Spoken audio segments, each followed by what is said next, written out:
Ostatnio pod większością filmików zaczęły pojawiać się pytania odnośnie teorii EXO i pewnie spodziewaliście się teorii do Coco Bob, ale nie da się zrobić teorii do Coco Bob nie tłumacząc wszystkiego od początku, więc zaczynamy.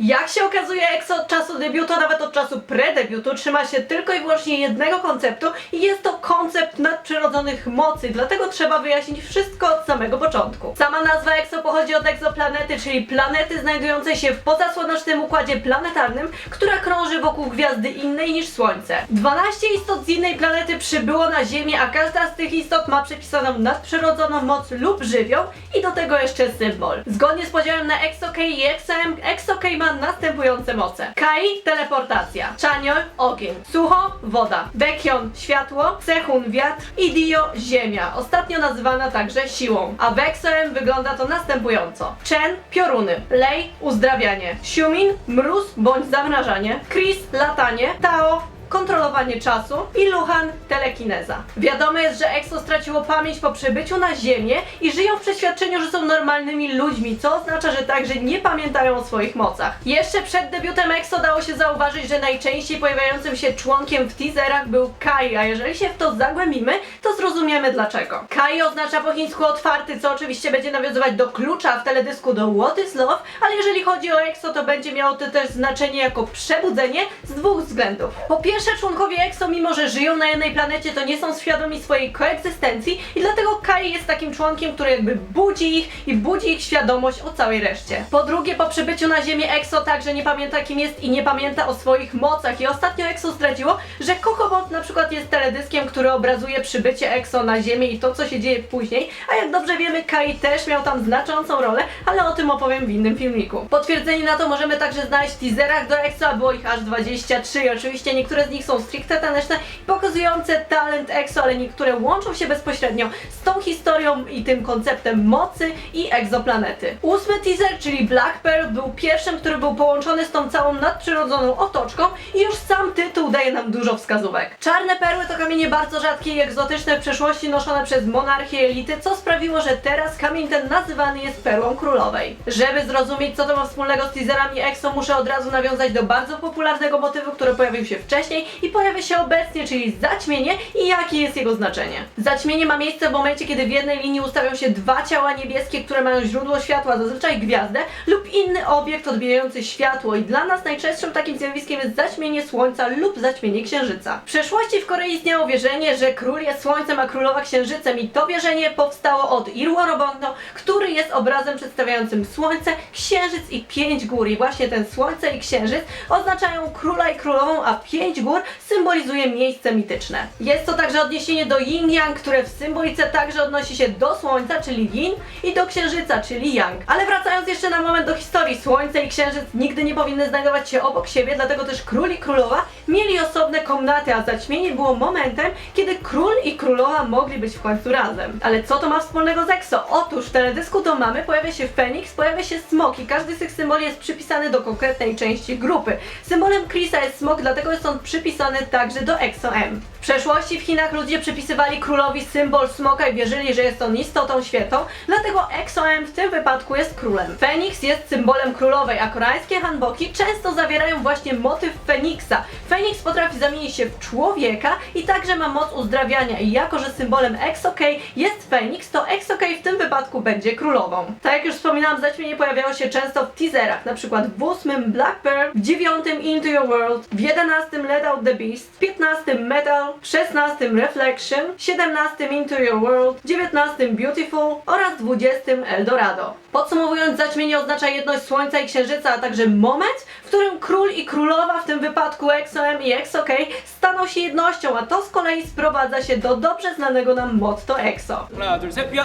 안녕하십니까. Musicie przyznać, że wszystko nagle nabiera sensu, dlatego możemy przejść dalej, szczególnie, że te znaczące teasery pojawiają się także w What is Love. Oprócz 23 teaserów SM wydało także 2 single EXO jako prologi, a w sumie 4, ponieważ zostały wydane jako EXO-M i EXO-K, czyli w dwóch wersjach językowych, koreańskiej i chińskiej. W What is Love, tak jak już wspominałam, widzimy wszystkie teasery odnoszące się do mocy EXO, a także widzimy, jak członkowie dowiadują się o sobie nawzajem i o swoich mocach. Jednak oprócz teaserów ukazujących inność EXO, zostały Zostały wstawione także niektóre teasery taneczne i w tym momencie powinniśmy zadać sobie pytanie, tak naprawdę dlaczego one były wstawione osobno, ale odpowiedź jest dość prosta. Otóż zestawienie ich wszystkich razem znacznie ułatwia odbiór oraz naprowadza odbiorców na odpowiedni tok myślenia. Jednym z ważniejszych momentów tego teledysku są wszystkie pojawiające się symbole oznaczające moce konkretnych członków, które po kolei odkrywa Chaniol. Każdy z członków EXO ma swój własny, unikalny symbol, którego SM bardzo długo się trzymało i ukazywało w różnych sytuacjach i powiem szczerze, że nadal się tego trzyma. Członkowie EXO są rozdzieleni, nie wiedzą o sobie nawzajem, ale za to wiedzą, że coś się wydarzy, dlatego czegoś szukają, a Chris jako jedyny wydaje się być świadomy swojej mocy, czyli latania. Oczywiście najważniejsze momenty tego teledysku to sceny zaćmienia. Wszyscy członkowie zwracają na nie uwagę i się w nie wpatrują, powoli rozumieją, co się dzieje, czyli król i królowa stają się jednością, EXO-M i EXO-K stają się jednością, czyli stają się EXO i dlatego też pod koniec tego teledysku w scenie, gdy na niebie widnieje zaćmienie, pojawia się powoli cała 12.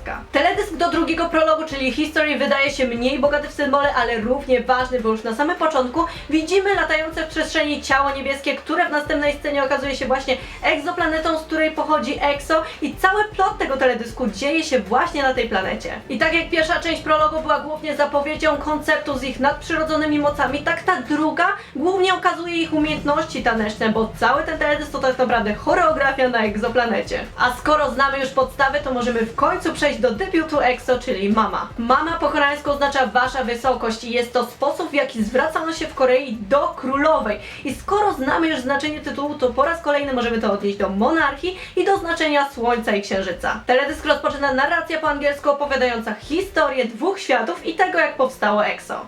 When the skies and the grounds were one, the legends, through their 12 forces, nurtured the Tree of Life. An eye of red force created the evil which coveted the heart of Tree of Life, and the heart slowly grew dry. To attend and embrace the heart of Tree of Life, the legends hereby divide the tree in half and hide each side. Hence, time is overturned and space turns askew. The 12 forces divide into two and create two suns that look alike, into two worlds that seem alike. The legends travel apart.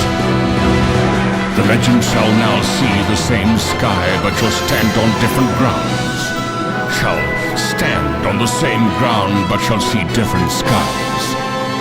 The day the grounds beget a single file before one sky. In two worlds that seem alike, the legends will greet each other. The day the red force is purified and the 12 forces reunite into one perfect root, a new world shall open up.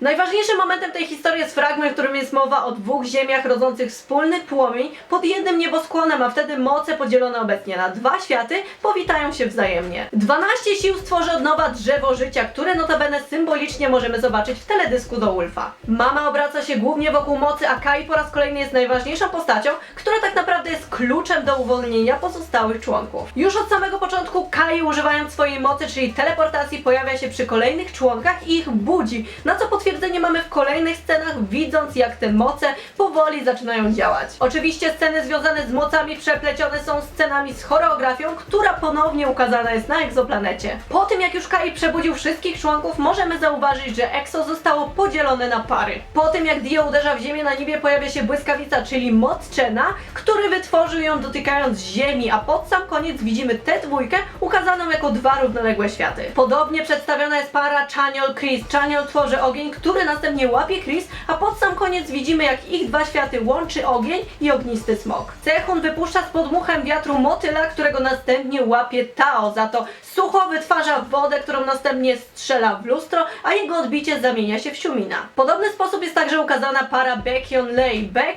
uderza strumieniem światło w lustro, po drugiej jego stronie widzimy Leia, który następnie uzdrawia kwiat. Kai jako do pierwszego udaje się do Luhana i być może nie wygląda to jak taka typowa para jak poprzednie połączenia, które wymieniłam, aczkolwiek to co widzimy później potwierdza potwierdza to, że jednak jest to para. Mama jest teledyskiem, w którym w końcu widzimy moce EXO i to, jak się one w nich obudziły, ale także możemy zobaczyć, że EXO razem ma siłę, a członkowie są w pewien sposób ze sobą powiązani. Moc uzdrawiania Leia oczywiście odnosi się do odrodzenia drzewa życia i mimo, że te wszystkie moce są inne, to każda jest równie ważna. Kai jest jednak centrum EXO K, rozbudza pozostałych 11 członków, podróżując między światami, a Luhan jest centrum EXO M, ponieważ monitoruje wszystko w kulach. I to jest sposób, w jaki EXO staje się powoli jednością. Król i królowa stają się jednością, słońce i księżyc stają się jednością i EXO staje się jednością. I to by było na tyle, jeżeli chodzi o tę część. Mam nadzieję, że Wam się podobało i zostawicie po sobie ślad w komentarzach i swoje własne teorie i swoje własne opinie, bo to naprawdę pomaga. Jeżeli chcecie kolejną część, to oczywiście dajcie mi znać i do zobaczenia w następnym filmiku.